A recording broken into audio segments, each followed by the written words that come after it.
దేశంలో ఉన్నబడే దళితులు క్రైస్తవ మతం పుచ్చుకుంటే వాళ్ళ ఎస్సీ హోదా రద్దే అని సుప్రీంకోర్టు ఇచ్చిన తీర్పును ఆ తీర్పుపై మేము తీవ్రంగా ఖండిస్తున్నాం. ఎంఆర్పిఎస్ పరంగా అందుకు బలమైన నిరసన కూడా మేము తెలియజేస్తాం. క్రైస్తవ మతంలోకి దళితులు మారితే వాళ్ళ ఎస్సీ హోదా రద్దు అనే తీర్పును మేము ఖండిస్తున్నాం. దానిపై బలమైన నిరసన కూడా వ్యక్తం చేస్తాం. ఈ సుప్రీంకోర్టు ఇలాంటి తీర్పు ఇవ్వడం వెనుక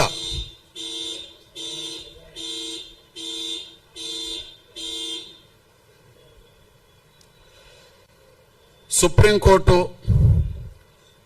ఇలాంటి తీర్పు ఇవ్వడం వెనుక 1950 నాడు వచ్చిన రాష్ట్రపతి ఉత్తర్వులను బేస్ చేసుకున్నది.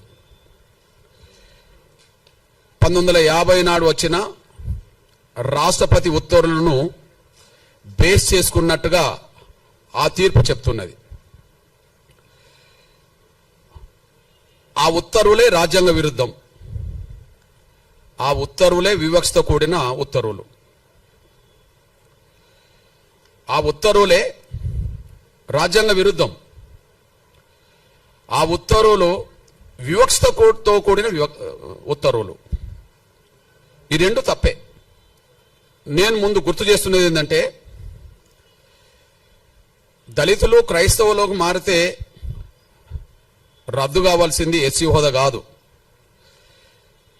ఈ పార్లమెంటుకు చిత్తశుద్ధి ఉంటే, న్యాయ వ్యవస్థకు చిత్తశుద్ధి ఉంటే, లేదా ఉత్తర్వులు ఇచ్చే రాష్ట్రపతులకు చిత్తశుద్ధి ఉంటే రద్దు చేయాల్సింది కుల వ్యవస్థనే. కుల వ్యవస్థను రద్దు చేయండి. రద్దు కావాల్సింది ఎస్సీ హోదా కాదు. ఈ దేశంలో రద్దు కావాల్సింది కుల వ్యవస్థ. కుల వ్యవస్థను రద్దు చేసే చర్యలు తీసుకోండి, మేము స్వాగతిస్తాం, సమర్థిస్తాం. కుల వ్యవస్థను రద్దు చేసే చర్యలు ఎవరు తీసుకున్నా, ఏ పార్టీ, ఏ సంఘం, ఏ సంస్థ తీసుకున్నా వాళ్ళతో కలిసి పనిచేస్తాం, వాళ్ళకి అండగా నిలబడతాం. అందువల్ల దళితులు క్రైస్తవులు మారితే సుప్రీంకోర్టు ఎస్సీ హోదా రద్దు చేయడానికి తీర్పిచ్చిందేమో కానీ మేము కోరుతున్నది కుల వ్యవస్థనే రద్దు చేయమని మేము కోరుతున్నాం. ఆ కుల వ్యవస్థను రద్దు చేయడానికి ఎవరు ముందుకొచ్చినా వాళ్ళతో కలిసి పనిచేస్తాం, వాళ్ళకి అండగా నిలబడతాం. ఎందుకు ఆ మాట మాట్లాడుతున్నామంటే, ఈ దేశ కుల వ్యవస్థలో అత్యంత బాధితులం దళితులమే. ఈ దేశ కుల వ్యవస్థలో అత్యంత బాధితులం దళితులమే. పశువుల కంటే హీనంగా చూడబడ్డది ఈ దేశంలో కుల వ్యవస్థలో దళితులే.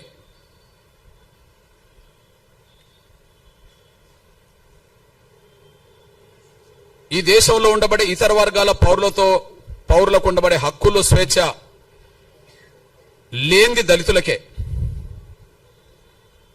కాబట్టి కుల వ్యవస్థ బాధితులం కాబట్టి, కుల వ్యవస్థలో ఎక్కువ బాధితులం కాబట్టి, కుల వ్యవస్థలో బ్రాహ్మణేతర వర్గాలన్నీ బాధితులే. ఈ దేశ కుల వ్యవస్థలో బ్రాహ్మణేతర వర్గాలన్నీ బాధితులే.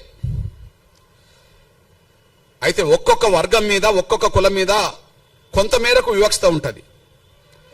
ఏ రెండు కులాల మధ్యలో సాంఘిక సామరస్యత, సమానత్వం లేదు. కానీ అన్ని కులాల మీద ఆధిపత్యం, గౌరవం పొందుతున్నది బ్రాహ్మణ వ్యవస్థ. ఈ బ్రాహ్మణ వ్యవస్థలో అత్యంత పీడిత వర్గం ఎవరు? అత్యంత వివక్షత గురవుతున్నది ఎవరు? అత్యంత బాధితులు ఎవరు? పశువుల కంటే హీనంగా ఈ దేశంలో ఏ వ్యవస్థలో చూడబడ్డం దళితులు, కుల వ్యవస్థల వాళ్ళు. అంటే ఈ దేశ కుల వ్యవస్థలో అత్యంత బాధితులం దళితులం గనక ఆ దళిత బాధితుల వర్గం నుంచి మేము మాట్లాడుతున్నాం. కుల వ్యవస్థను రద్దు చేయండి. ఎస్సీ హోదా కాదు, కుల వ్యవస్థను రద్దు చేయమని మేము డిమాండ్ చేస్తున్నాం. కుల వ్యవస్థను ఏ పార్టీ సమర్థిస్తుందో బహిరంగపరచమనండి. అస్పృశ్యత అనేది ఏ వ్యవస్థ నుంచి వచ్చిందో రాజకీయ పార్టీలు బహిరంగపరచాలి. ఈ ప్రపంచంలో ఎక్కడ లేని అస్పృశ్యత ఈ దేశంలో ఏ వ్యవస్థ ద్వారా వచ్చిందో బహిరంగపరచాలి. కుల వ్యవస్థను సమర్థించేటోళ్ళంటే కుల వ్యవస్థను సమర్థించిన వాళ్ళే, కుల వ్యవస్థను కుల వ్యవస్థను వ్యతిరేకించిన వాళ్ళంటే సమానత్వాన్ని కోరుకున్నోళ్ళే. సమానత్వాన్ని ఈ దేశంలో కోరుకునేటోళ్ళు కుల వ్యవస్థ రద్దు కోరుకుంటారు. అసమానతలు ఉండాలని కోరుకునేటోళ్ళు కులాన్ని కోరుకుంటారు, ఉండాలని కోరుకుంటారు. ఈ ఉండాలని కోరుకున్న వాళ్ళు ఎవరో బహిరంగం రావాలి. కుల వ్యవస్థ రద్దు కోరుకునేటోళ్ళు ఎవరో బహిరంగం రావాలి. అది సంస్థలైనా వ్యక్తులైనా రాజకీయ పార్టీలైనా ఎవరైనా ఈ విషయంలో బహిరంగ రావాలని డిమాండ్ చేస్తున్నా. నేను ఇంత మాట మాట్లాడడానికి కారణం ఏంటంటే, ఏ తీర్పు అయితే సుప్రీంకోర్టు ద్వారా వచ్చిందో, ఒకనాడు సుప్రీంకోర్టుకు చీఫ్ జస్టిస్ గా పనిచేసిన మన తెలుగు ప్రముఖుడు, ఒకనాడు సుప్రీంకోర్టుకు చీఫ్ జస్టిస్ గా పనిచేసిన మన తెలుగు ప్రముఖుడు, మాజీ చీఫ్ జస్టిస్ కోకా సుబ్బారావు, మాజీ చీఫ్ జస్టిస్ కోకా సుబ్బారావు ఈ తెలుగు నేల మీద అంబేద్కర్ గురించి, అంబేద్కర్ భావజాలం గురించి పరిచయం చేసిన మొదటి పుస్తకం డాక్టర్ ఎన్లూరి రాసింది. అది 6 దశాబ్దాల క్రితం వచ్చేసింది, ఇప్పటిది కాదు. 6 దశాబ్దాల క్రితం వచ్చింది, ఇప్పటిది కాదు. దానికి ముందు మాట రాసింది అప్పుడే. నేను ఇప్పుడు మీకు చూపెడుతున్న పుస్తకం ఈ రోజు రాసుకున్నది కాదు,